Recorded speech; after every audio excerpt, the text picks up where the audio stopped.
চট্টগ্রামে জনসংযোগ করছেন এনসিপি নেতা সার্জিস আলম ও হাসনাত আব্দুল্লাহ। এই মুহূর্তে চলে যাচ্ছে সরাসরি হিমেলের কাছে।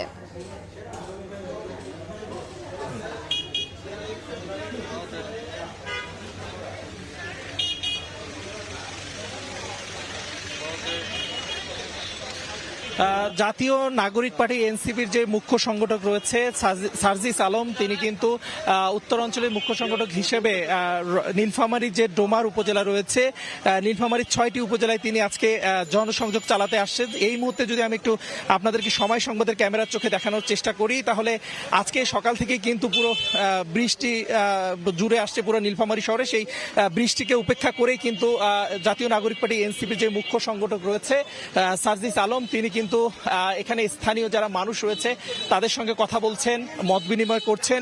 এবং আমরা কিছুক্ষণ আগে উত্তরাঞ্চলের যে মুখ্য সংগঠক রয়েছে সার্জিস আলম, আমরা তার সঙ্গে কথা বলেছি। তিনি আমাদেরকে যেমনটি জানিয়েছেন, আজকে তারা আসলে তাদের কেন্দ্রীয় যে নেতাকর্মীরা রয়েছে তাদেরকে সঙ্গে নিয়ে তারা আজকে এই যারা মানুষ রয়েছেন, আপামর জনতা রয়েছেন, তাদের সঙ্গে জনসংযোগ করছেন, মত বিনিময় করছেন।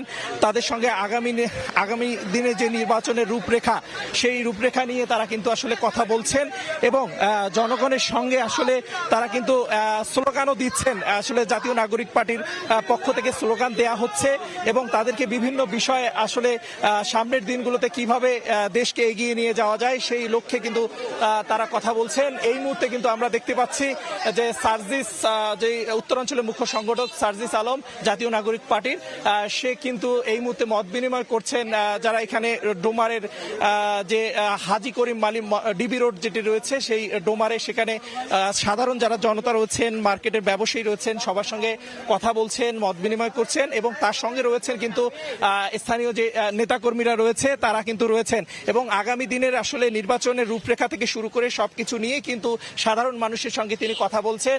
এবং এরপরে কিন্তু আরো 5টি উপজেলায় কিন্তু তিনি আসলে পথসভা করবেন, লিফলেট বিতরণ করবেন। তো এই ছিল আমার কাছে থাকা জাতীয় নাগরিক পার্টি এনসিপির যে গণসংযোগ, তার নীলফামারীর ডোমার উপজেলা থেকে সর্বশেষ তথ্য। সরাসরি যুক্ত ছিলাম নীলফামারীতে।